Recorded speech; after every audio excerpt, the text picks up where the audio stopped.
ان الحمد للہ والصلاة والسلام علی رسول اللہ اعوذ باللہ من الشیطان الرجیم بسم اللہ الرحمن الرحیم لا تدرکہ الابصار وهو یدرک الابصار وهو اللطیف الخبیر۔ اللہ تعالیٰ پر ایمان لانے میں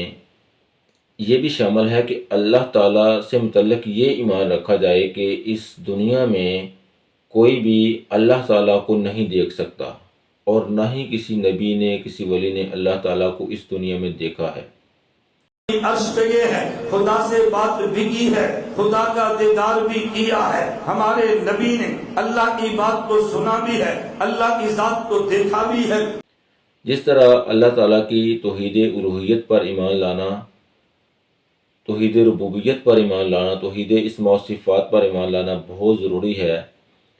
اسی طرح جیسے اللہ تعالیٰ کے عرش پر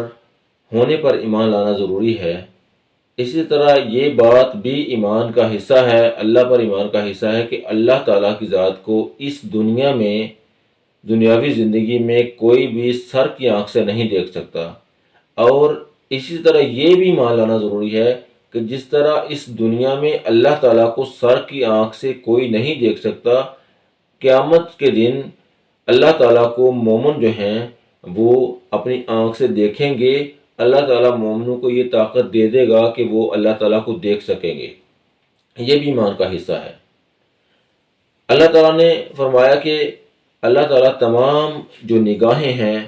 ان کو دیکھتا ہے، ان کا ادراک کرتا ہے، جبکہ کوئی نگاہ بھی اللہ تعالیٰ کا ادراک نہیں کر سکتی۔ پھر ایک اور مقام پر اللہ تعالیٰ نے فرمایا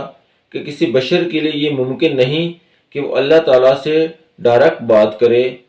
ہاں وہ وحی کے ذریعے یا پھر پردوں کے پیچھے سے یا پھر کسی رسول کے ذریعے، فرشتے کے ذریعے مومنوں سے بات کر سکتا ہے، کرے گا۔ حضرت عائشہ صدیقہ رضی اللہ تعالی عنہ سے کسی نے پوچھا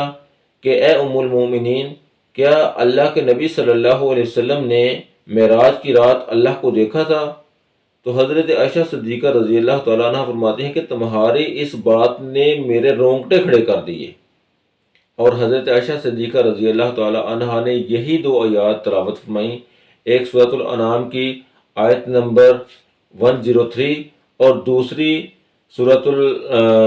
الشورى کی آیت نمبر 51، یہ دو آیات تلاوت کی، اور فرمایا کہ جو شخص یہ کہتا ہے کہ اللہ کے نبی صلی اللہ علیہ وسلم نے معراج کی رات کو اللہ تعالیٰ کو دیکھا تھا، وہ جھوٹ بولتا ہے۔ کچھ لوگ اس آیت کے متعلق کہتے ہیں کہ حضرت عائشہ صدیقہ رضی اللہ تعالیٰ عنہ کا اجتہاد تھا۔ ابھی حضرت عائشہ صدیقہ رضی اللہ تعالیٰ عنہ قرآن کی آیات پڑھ رہی ہیں، قرآن کی اس حدیث میں 3 باتیں حضرت عائشہ صدیقہ نے کی اور 4 آیات سیدہ عائشہ صدیقہ رضی اللہ تعالی عنہ جو یہ کہہ رہی ہیں، یہ آپ سرکار کی طرف منسوب نہیں کر رہے بلکہ یہ آپ کی اپنی ذاتی رائے ہے۔ اسی لیے آپ نے آگے فرمایا کہ آیت کریمہ پیش کی کہ اللہ تبارک و تعالی نے ارشاد فرمایا کہ آنکھیں اللہ تبارک و تعالی کا ادراک نہیں کر سکتی، اللہ تعالی آنکھوں کا احاطہ کر سکتا ہے۔ یہ آپ نے بطور استدلال آیت کریمہ پیش کی۔ اس سے ظاہر ہوتا ہے کہ اگر سیدہ عائشہ صدیقہ رضی اللہ تعالی عنہ نے یہ اللہ تعالیٰ کی رؤیت کا انکار نبی کریم صلی اللہ علیہ وسلم سے براہ راست سنا ہوتا تو آپ ہی کی طرف منسوب کرتی کہ میں نے نبی کریم صلی اللہ علیہ وسلم سے سنا کہ جو میری طرف یہ منسوب کرے کہ میں نے اللہ کو اپنے ظاہری آنکھوں سے دیکھا، اس نے مجھ پر جھوٹ باندھا، لیکن ایسا نہیں ہوا، بلکہ سیدہ عائشہ صدیقہ رضی اللہ تعالی عنہا اپنی طرف سے ایک استدلال ایک آیت سے کر کے اپنی اجتہادی صلاحیتوں کو استعمال کر کے ایک نتیجہ مرتب کر رہی ہیں۔ وہ کہتے ہیں کہ حضرت عائشہ صدیقہ رضی اللہ تعالیٰ عنہ نے اگر ڈائریکٹ اللہ کے نبی سے کچھ سنا ہوتا تو وہ اس اللہ کے نبی کے فرمان کا حوالہ دیتی، انہوں نے اللہ کے قرآن کا حوالہ دیا۔ آپ نہ ماننے پہ آئیں تو ایک صحابیہ جو اللہ کے نبی کی بیوی ہیں، ام المومنین ہیں، وہ قرآن کی آیات کا حوالہ دیں تو آپ انہیں ان کا اجتہاد کہہ کے رد کر دیں، اور اگر ماننے پہ آئیں تو آئمہ جو ہیں وہ بغیر قرآن و حدیث کے، اور بہت سارے ایسے مسائل ہیں جو قرآن و حدیث کے صریح خلاف ہیں، ان کے اس اجتہاد کو بھی مان لیں اور ان مسائل میں بھی اجتہاد کریں کہ جن مسائل کو قرآن و حدیث نے بڑے واضح طریقے سے کلیئر کر دیا ہے۔ تو یہ آپ کا جو ہے نا ایک طریقہ کار ہے کہ آپ نے اللہ کے نبی صلی اللہ علیہ وسلم کی زوجہ جو کہ ایک عالمہ تھیں اور اللہ کے نبی صلی اللہ علیہ وسلم کے دور کے بعد ایک مفتیہ کا کردار ادا کر رہی تھیں، ان کی قرآن کی آیات کے حوالوں کو بھی آپ نے اجتہاد قرار دے کے رد کر دیا۔ تو وہ کہتے ہیں کہ جو ہے نا یہ حضرت عائشہ صدیقہ رضی اللہ تعالیٰ عنہ کا اجتہاد تھا، جبکہ اس سے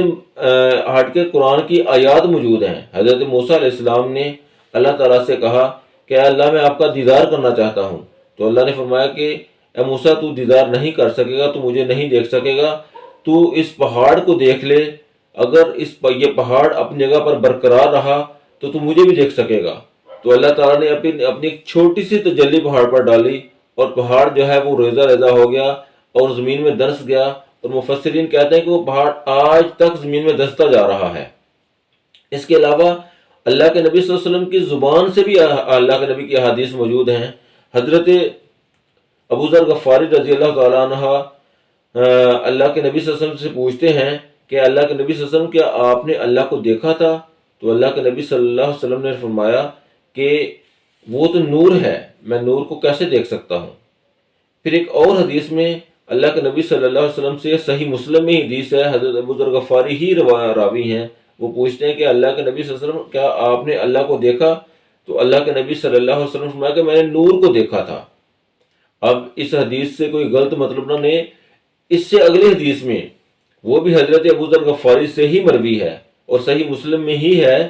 کہ اللہ کے نبی صلی اللہ علیہ وسلم نے فرمایا کہ اللہ کے جو حجاب ہے وہ بھی نور ہے، یعنی کہ اللہ کے نبی صلی اللہ علیہ وسلم نے جو دیکھا تھا، نور دیکھا تھا، وہ اللہ تعالیٰ کے حجاب تھے، اللہ تعالیٰ کو نہیں تھا دیکھا، اللہ کے حجاب دیکھے تھے۔ تو اللہ کے نبی صلی اللہ علیہ وسلم نے اللہ کو نہیں دیکھا، اللہ کو اپنے سر کی آنکھوں سے نہیں دیکھا۔ جو لوگ یہ کہتے ہیں کہ حضرت ابن عباس رضی اللہ عنہ جو ہیں، ان کی کوئی روایت نہیں ہے جس میں انہوں نے یہ کہا ہو کہ اللہ کے نبی صلی اللہ علیہ وسلم نے اللہ کو اپنے سر کی آنکھوں سے دیکھا تھا۔ حضرت ابن عباس رضی اللہ عنہ سے ہی مروی حدیث صحیح مسلم میں ہی ہے، وہ کہتے ہیں کہ اللہ کے نبی صلی اللہ علیہ وسلم نے اللہ کو اپنے دل سے دیکھا تھا۔ دل سے کیسے دیکھا تھا؟ جیسے اللہ نے چاہا دکھا، اپنا دیدار کروا دیا، سر کی آنکھوں سے نہیں دیکھا تھا۔ پھر یہ بات، اس کے علاوہ جو لوگ یہ کہتے ہیں کہ اللہ کے نبی صلی اللہ علیہ وسلم نے اللہ کو دیکھا تھا، اپنے سر کی آنکھوں سے دیکھا تھا، وہی لوگ ایک اور بات بھی کہتے ہیں جو کہ بالکل اس کے الٹ ہے۔ ایک طرف وہ یہ کہتے ہیں کہ اللہ تعالیٰ جسم سے پاک ہے، اللہ کا وجود نہیں ہے، اللہ جسم سے پاک ہے، اللہ کیفیات سے پاک ہے، اور ساتھ ساتھ یہ بھی کہتے ہیں کہ اللہ کے نبی نے دیکھا تھا۔ جب جسم ہی نہیں، اللہ لا مکان ہے، اللہ کا کوئی مکان نہیں ہے، اللہ کا جسم نہیں ہے، اللہ کا وجود نہیں ہے، تو پھر اللہ کے نبی نے دیکھا کس چیز کو؟ ساتھ ساتھ یہ بھی کہتے ہیں کہ اللہ کا وجود نہیں ہے، اللہ جسم سے پاک ہے، اور ساتھ یہ بھی کہتے ہیں کہ اللہ کے نبی نے دیکھا۔ وہ کیا کہتے ہیں؟ ذرا آپ ہی انہی کی زبان سے سن لیں کہ وہ اللہ سے متعلق کیا کہتے ہیں۔ اللہ تعالیٰ موجود ہیں، بغیر جسم کے ہیں، بغیر مکان کے ہیں، بغیر خاص جہت کے ہیں۔ تو کوئی وجود ہے ہی نہیں، وہ جسمانیت سے پاک و صاف، یعنی وجود ہے، مطلب کہنے کے موجود ہے، لیکن وہ ہم جو جسم کے معنی میں لیتے ہیں کہ اللہ تعالیٰ جسمانیت سے پاک و صاف ہے۔ تو یہ تھا ان کا موقف۔ تو اس سے پہلی ویڈیو میں ہم نے یہ ثابت کیا تھا کہ کیا اللہ کا وجود نہیں ہے، تو اللہ کا وجود قرآن و حدیث سے ثابت ہے، اللہ تعالیٰ کی پنڈلی ثابت ہے، اللہ تعالیٰ کے ہاتھ ثابت ہیں، اللہ تعالیٰ کا چہرہ ثابت ہے۔ تو اللہ تعالیٰ کے چہرے کو، پنڈلی کا دیدار قیامت کے دن مومنین کریں گے۔